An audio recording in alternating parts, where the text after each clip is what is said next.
speaking a lot about like young voters and how they feel about the 2024 presidential election. Well, there is news now that apparently young men are moving towards Donald Trump. Now, this is not something that I saw coming. We've talked before about black male voters, and we've talked about like female voters and all that kind of stuff. But when it came to the younger voters in particular, somehow this part was missed. Could it be that more young men are choosing to vote for Donald Trump? Let's get into that clip here from Case Study QB. Thank you so much for this one, Case. Our latest NBC News poll is showing a big gender gap, with young men shifting their support to Donald Trump.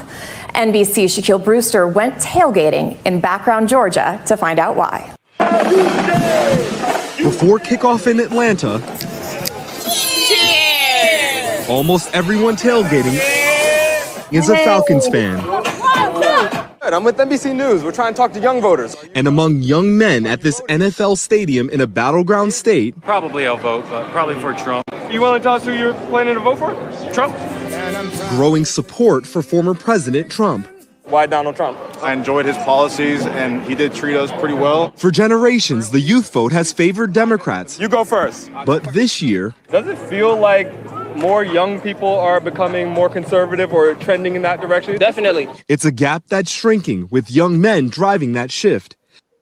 So again, we are in Georgia, swing state, which apparently, you know, they're interviewing these guys outside, like the Falcons game, you know, tailgating, all that stuff. I went to college down south, so tailgating is like my jam. But swing state, where younger men are drifting towards Donald Trump. And I want you to hear the reasons why. This is important. Vice President Kamala Harris's lead among men 18 to 29, now within the margin of error. Why Vice President Harris? Because I'm not voting for anybody else. But President Biden won young men by 11 points in 2020 exit polls. For many of them, it's all about one issue. Well, the obvious issue is going to be the economy. Issues you care most about? Economy. Economy is the top issue for you? Why? I mean, I'm working and I live alone, so that's a big part for me. You see. So everybody hearing this? Top issue is the economy. Top issue is the economy. And I continue to hear this wherever I go. It's not just these guys saying it in Georgia. People have been saying this in Massachusetts. I saw a freaking Trump parade, and I still can't believe this. I saw a Trump parade here in Massachusetts when I was driving on the interstate, and it was a parade of Trump people on an overpass above me. And I was just like, the what? Like, I never saw that before. Yes, there are people in Massachusetts who voted for Trump in 2016 and 2020 and supported Donald Trump. But that was the first time, this year has been the first time where I've seen Trump parades. So it makes you wonder, like, what's happening there. But like I said, I think a lot of voters, for them, it is the economy. More excitement among young men for your message? Yes. Dante Thompson is the executive director of the Georgia Young Republicans. He and his volunteers are hitting the economy message hard. Men want to be in control of their own destiny.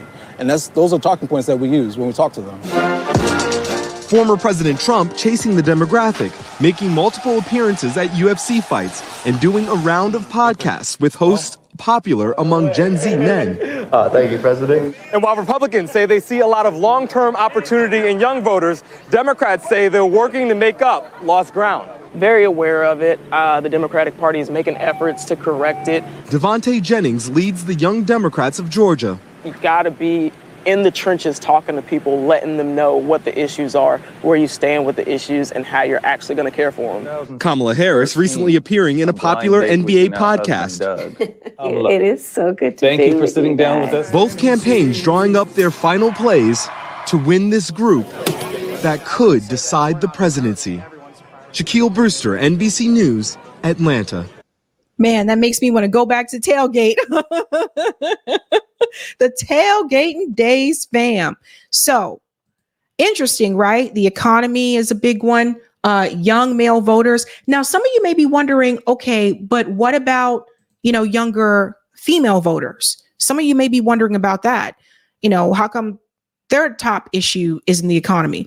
Well, I would say it is still one of their top issues, but I think the overturn of Roe v. Wade tends to be driving more younger women to support Kamala Harris. And that could be the separation there between younger men and younger women. Whereas for younger men who, don't have to deal with being pregnant or anything like that, but they are part of the process. They're part of the process. That may not be their number one concern. Their number one concern would be the economy. And for those younger women, their number one concern may be, the overturn of Roe v. Wade, like those reproductive rights. So that could be where that separation sits. Now, we're going to do a little bit of brainstorming here tonight, and I hope you're ready to put your thinking hats on because I'm ready to do it with you. Professor Alan Lickman, he predicted, I think it was about a month or two ago, that Kamala Harris would win the presidency. Recently, he was on News Nation, and he is not changing his opinion. He's still saying that Kamala Harris will win the presidency. And I want us to listen to a little bit of this clip, and then we're going to have a little brainstorming session because I want to tell you what I think may be happening here. You got shaky knees over your pick with the polls being so tight? I'm 77 years old, and I get butterflies in my stomach every 4 years, but I don't change my prediction in response to the polls. If I did, I would have been dead wrong about 2016.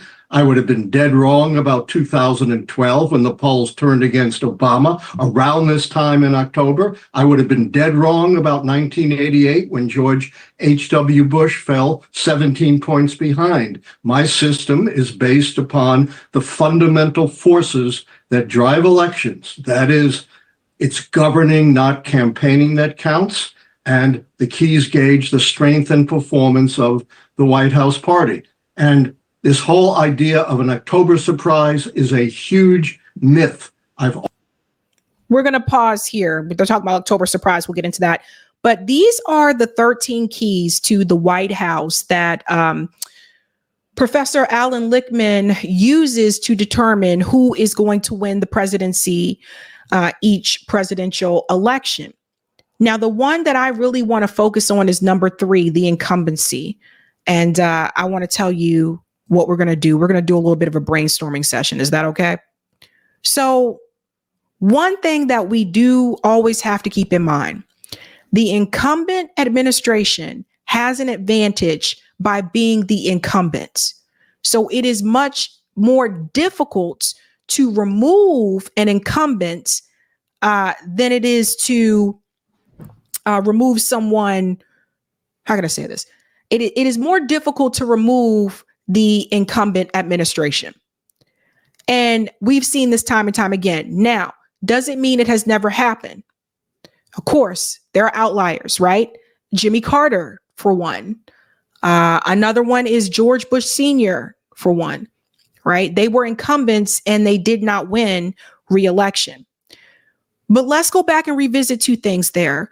If I remember correctly, and someone correct me if I'm wrong, but I think I'm right about this. If I remember correctly, didn't Ted Kennedy run against Jimmy Carter in the Democrat primary?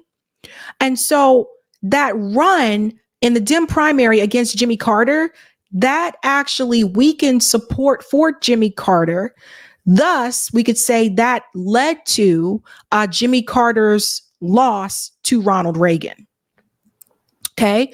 This is why I think the DNC did not want to have a real Democrat primary against Joe Biden, because that would have weakened Joe Biden in the general election if he remained to be, the party nominee. This is why they didn't want to give any attention really to Marianne Williamson, RFK, when he was still in the Democratic Party. And of course, Dean Phillips, right? In the case of George Bush Sr., there was Ross Perot. And so what people will say is that Ross Perot got like 19% of the support. They said, well, that's probably why, George Bush Sr. Did not win. I would argue, though, that Bill Clinton was a little bit more charismatic, and Bill Clinton also reached out to working class blue collar workers in this country. I'll give him that. Pretty much centrist president, but I'll give him that. So when it comes to the incumbency, what that means is that we're going to give Kamala 1 point ahead of Trump because she's a part of the administration that is already in the White House. So that's how we're going to play this game. She already gets 1 point because she's the incumbent. Like I said, it is very difficult to remove the incumbent administration. And although the nominee is not Biden anymore and it's Kamala Harris, it's still the Biden-Harris administration. So she was still a part of that. Let's go on a little bit more in the clip, and then we're going to do a little bit more brainstorming. Always made my predictions before then and never changed them. When I was picking Trump in 2016, we had this immense surprise of the Access Hollywood tape with Trump bragging about assaulting women. Pundits were saying he's dead. You got to change your prediction. I didn't, and I was right. So that's Frank Luntz, true. He did predict that Donald Trump would win in 2016. However, I went back and I watched that prediction today. And what he said during that time is he said, Donald Trump is a different type of candidate.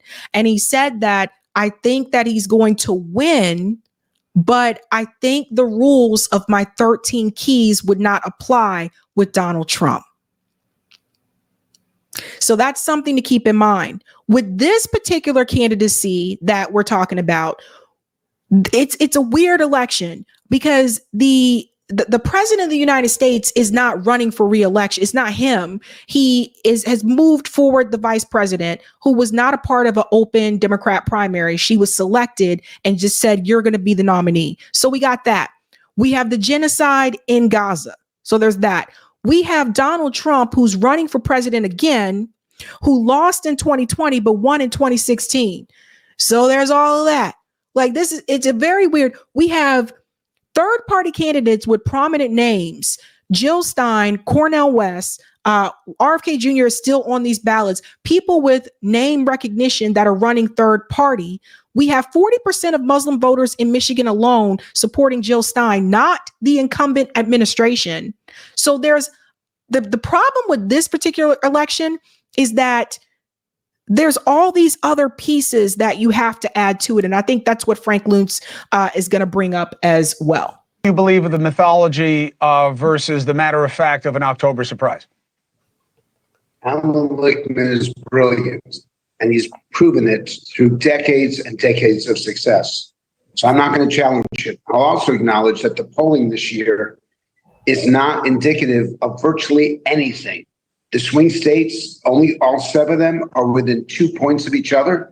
It is unclear that the presidential debate between Donald Trump and Kamala Harris had any impact at all.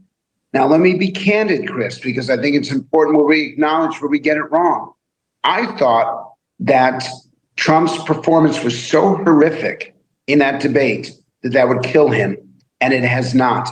And I'll also emphasize to viewers right now that Trump has incredible staying power, and that even though he seems to be unhinged, his own voters don't mind. In fact, they seem to embrace it. Chris, I think it's too close to call. I've never been afraid to make a prediction, but in those states and among those key voting blocks, Donald Trump is doing surprisingly well, and Harris has been unable to close the deal. For the people, Frank, the idea of an October surprise, do you believe in that? And what would it have to look like to make a difference in this election? The October surprise is Joe Biden dropping out. The October surprise is Donald Trump being shot. The October surprise is Donald Trump being potentially shot at a second time. The October surprise is Israel and Gaza and Hamas and Hezbollah. The October surprise, we've been having it again and again and again. We just had it in September, or we had it in August, or we had it in July. So yes, we've been this has been the most shocking, unstable election in terms of the events that have been happening. But Chris, the polling data has been surprisingly stable. And Harris has not moved at any point in the last 2 weeks. So I think we've got a race that is simply too close to call. So this is a really good point here by Frank as well that I want to bring up. Also, typically in these elections, we don't have multiple presidential assassination attempts. So that's another thing to add to this piece. Now, another thing I wanted to bring up that Alan Lickman said when he made his prediction originally that Kamala Harris would win is that he did not know how the two keys of foreign policy would work with this particular election because of Gaza, et cetera. He doesn't consider the protest to be mass unrest, which is one of his other keys. He said mass unrest means like people just turning the place upside down, like that kind of thing, right? So I want us to think about something here. I've been looking at these polls, guys, and I looked at Polymarket. Polymarket is betting odds, not polls. And I got to tell you something, when I'm seeing like Kamala Harris is losing all these different demographics that the Democratic Party needs in order to win, it almost sounds like it's too easy for Donald Trump. And because it sounds like it's too easy, it kind of takes me back to 2016 when it looked easy for Hillary Clinton. At one point, Hillary Clinton was like, 10, 11, 12 percentage points above Donald Trump. I think around this time, actually, in the national polls. And it looked too easy. And I remember talking to my coworkers. This is when I was still at MIT. I was talking to my coworkers and they were talking about Hillary could be the first female president. I remember all this. And I remember saying Donald Trump could actually win. And all of them just went, blasphemy. And because all of them are from, Massachusetts, they've lived in blue place, most of their life. And I've lived in red states and blue states. And I had moved here from South Carolina. And the reality is I knew people that very much agreed with what Donald Trump was saying. And I'd heard them say some of those same things that Donald Trump said when he was running for office. And they just seemed shocked that I said, I don't know, Donald Trump could actually win. And as if I was the one, like I wasn't supporting Donald Trump, but I just told them the reality. Because when you get outside of this blue bubble of Massachusetts, and there's red spots here and there, but for the most part, it's blue. When you get outside of this blue bubble of Massachusetts and you go to the redder states, you'll start to see some of these things. Like some things I heard Donald Trump say again was not unusual to me. So that's why when they were so surprised, I can't believe he said that. Oh my God. I was just kind of like, nah, I've heard people say that before. So because it seems too easy, it almost makes me wonder if something else is going to happen. And I say this because I'm starting to wonder if some of those Republican voters that registered, or some of those voters that registered for the Republican Party recently, they've had a surge of GOP voters. I'm starting to wonder if some of those people are going to vote for the Republican candidates down ballot for the congressional races, gubernatorial race, city council, et cetera, but they may vote for Kamala Harris for president. And it wouldn't be the first time. It happened in 2020. There were people that voted, they were Republican, but they voted down ballot for the Republican local races, but they voted for Biden. In fact, I know one colleague of mine that did that. She's conservative. She voted for the conservative, local races, but for the president, she voted for Biden. And I'm starting to wonder, you guys can let me know how you feel about that. But something in me it just seems a little too, in the fact that the information has been put out there as early as it had, like she's behind with black men, she's behind with young men, all men, she's behind with black women, she's behind with the workers, she didn't get the endorsement of the Teamsters, she didn't get the endorsements of the firefighters. And so that's why I feel like it almost sounds a little too easy. And I'm wondering if there are some people who are just like they're silent Trump voters who don't say anything out loud, but they're going to vote for Donald Trump in those liberal areas. We have them here in Massachusetts. I believe that there are also silent Harris supporters. I believe that there are some conservatives that are going to vote for Kamala Harris, but they're not telling anybody. I believe it. I mean, we never really know. until we get to election day. But I just have this, it just all seems a little too, we can bookmark this and I can come back to this after election day. And if I'm wrong, you guys can say, man, you were wrong. You can roast me. I don't care. But it just feels I don't know. If I had to pick a person today, I couldn't say. But it all just feels a little too easy. And it almost feels like there's this hidden, wave of people somewhere, particularly probably suburban women, that are going to come out in mass and support Kamala Harris that are not being reported in the polls. We'll have to see. We will have to see.